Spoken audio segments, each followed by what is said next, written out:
Da tadi nama itu basiro teh bentah dulu. Kalau teh maripat kabeh. Waktu alam lahut. Waktu diambil perjanjian, diambil kesaksian. Kata Allah, alastu bi rabbikum. Oh, bukankah aku ini Tuhan kalian semua? Itu di alam lahut. Saja digejretkan ke alam hinaya.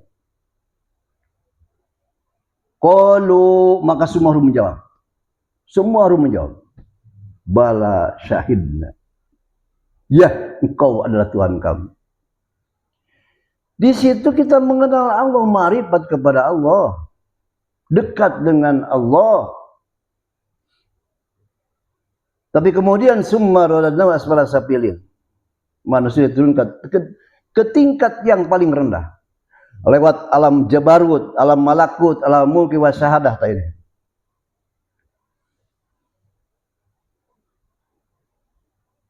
Baru tak akhirnya maka Allah tewarau dengan apa sebab?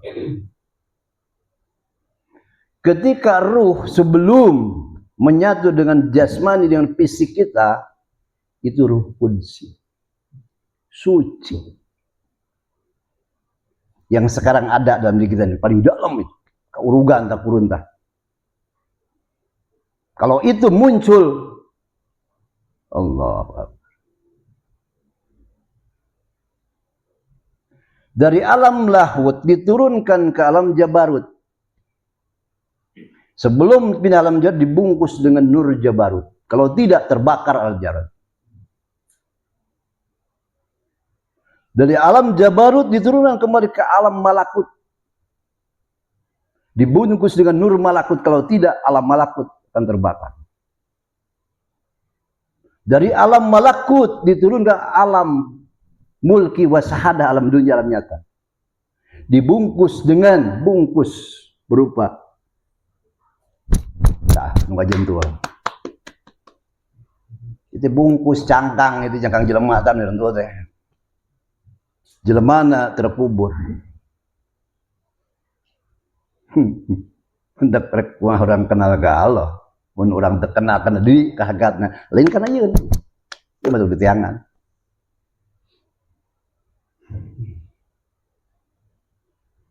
Di alam terhina inilah kita. Alladzi khalaqal mauta wal hayata liyabluwakum ayyukum ahsan, untuk menguji siapa dari kalian yang paling baik amalnya. Kusab turun te alam ke alam ke alam,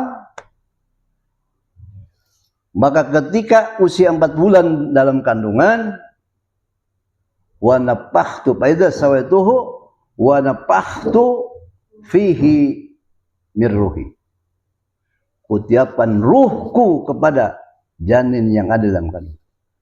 Dan diperingati syukuran 4 bulan dan 7 bulan ini namanya segala arti. Maka menyatulah ruh dengan jasad usia 4 bulan.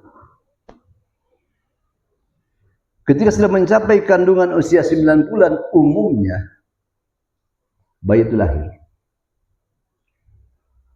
Wallahu akhrajakum min butuni ummahatikum la ta'lamuna syai'an.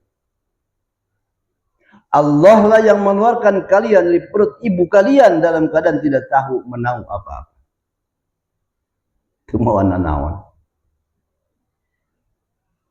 Wa ja'ala lakumus sam'a, kemudian Allah jadikan pendengaran, wal absoro penglihatan, wal afidah hati akha. So begitu lahir si bayi itu langsung bisa nempuh. Mata sudah ada, pendengaran sudah ada, betul nggak? Proses beberapa hari baru kemudian. Wajala, dan kami akan jadikan sama pendengaran, absoro penglihatan, wa afidah hati. Untuk apa? La'alakum tashkurun, supaya bisa syukur. Maka sesuai perjalanan waktu si bayi yang tadinya menjadi anak-anak, meningkat jadi remaja dewasa. Proses pertumbuhan si bayi ini, kita ini, dari waktu ke waktu itu menghasilkan atau melahirkan hawa nafsu. Jadi begitu masuk ke jasad, lahir ke dunia, makan barang-barang sifat natina materi 4 unsur tadi, makan nasi, makan segala macam 4 unsur, maka akan lahir ya hawa nafsu. Di situ kita melihat indahnya dunia, mendengar merdunya suara-suara dunia, mencicipi rasa-rasa makanan di dunia, minuman di dunia. Lalu kemudian si ruh tadi lupa kepada Allah. Betul enggak? Kita ingatnya ke Allah. Terlebih-lebih ketika lahir dibimbing oleh orang, bukan orang yang taat beragama. Tambah parah menurut. Budak lain diajar ngaji, karena bisa ngalengka diajar nyanyi jeung joget. Ini para ikhwan. Seperti itu. Jadi kita tuh sebutnya bukan orang sini, bukan. Manusia adalah orang lahut. Orang langit sebenarnya. Cuma dengan kuasa Allah, dengan tujuan Allah. Dilahirkan dunia untuk apa? Untuk apa? Untuk ibadah. Kari-kari ibadah berat, payu. Dan tadi itu ya, geus poho ka Allah, jauh jeung Allah, loba kabeuki. Bener tuh? Allahu Akbar, saja masalah para ibadah sekalian. Jadi makanya alhamdulillah bersyukur kita, sekalipun ya kita belum bisa mengamalkan yang sebenarnya, benar enggak? Tapi sekurang-kurangnya kita tahu gambaran kemana kita harus melangkah. Begitu. Kenapa? Jadi dari pertanyaannya, mengapa umumnya manusia malas beribadah? Kan itu pertanyaannya. Mengapa manusia dalam menjalankan ibadah itu pahit, terasa berat dan terasa beban, seolah-olah Allah yang butuh? Karena tadi masalahnya kita tidak cinta kepada yang memerintahkan kita. Sebab al-ittiba samratun minal mahabbah. Taat itu buah daripada cinta. Kalau kita mencintai sesuatu, maka akan jadi hambanya.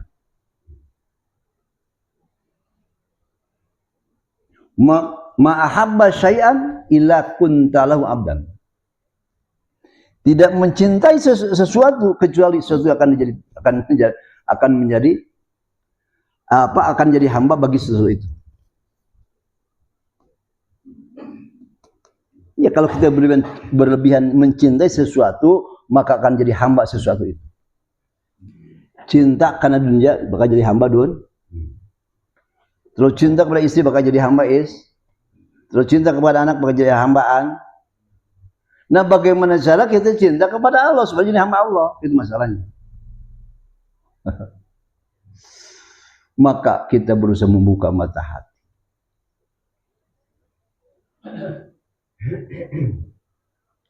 Sebelum kita dipanggil oleh Allah. Betapa kita celakanya ketika mati belum mengenal Allah. Man kana fi hadidunya a'ma wa huwa fil akhirati a'ma wa adallu sabil.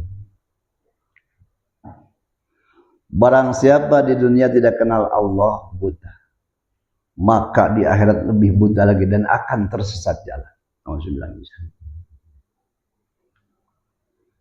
Nah, ini bicara tarekat yang sebenarnya ya. Jadi bertarekat itu, masuk tarekat bukan untuk cari kaya, bukan ingin jadi sakti. Kalau ingin kaya sing getol usahana, berarti jangan ilmu dagang, ilmu kedengaran dunia. Dan saeutik anu kaya bari teu salat, boro-boro bertarekat, berarti teu saeutik yang sakti anu inkar ka Allah disebut istijab, sihir. Jadi jangan dikaitkan kita bertoriko dengan susah, dengan kaya dan miskin. Bukan, kaitannya nggak ada kaitannya. Ulah kadang-kadang, aduh, gara-gara iya jadi susah ya usaha. Udah makan aja Pak. Jadi sujud ke Allah. Bukan. Tapi yang jelas kita bertoriko, beribadah, ingin mendapat barokah. Itu pasti itu. Adapun kaya miskin kembali kepada profesi masing-masing lah. Mun dagang sing jujur berarti ulam hati, servis memuaskan, pelayanan memuaskan. Mun gawe sing jujur tong koreksi waktu supaya kepake kudunungan dibikanya ya kan. Ada beribadah bertoriko, kita menjalankan toriko tujuannya tadi lebih dari itu mah kecil. Tujuan bertoriko ingin kenal Allah, ingin dekat dengan Allah, ingin dicintai Allah. Lu isti eta itu naon. Oleh karenanya target ini begitu tinggi, begitu luar biasa, ya prosesnya pun nggak mudah, betul nggak? Kita bicara logika aja deh. Karena tujuannya target yang akan ketia bukan sesuatu yang ringan, yang ini yang sangat luar biasa. Ya wajar kalau penempuannya pun kita tidak mudah. Tong cengeng maksudnya mah. Kurang duit sesuai ngaji. Kaitkan gara-gara bertorekat. Itu bisa murtad itu. Sekali lagi, jangan kaitkan benghar yang susah kudunya kaitan yang torekat. Boleh kaitan dengan barokah, maslahat, nikmat batin, itu pasti, itu harus. Dan ketika kita hidup di dunia ini sudah ada di ridho Allah, itulah orang yang paling bahagia.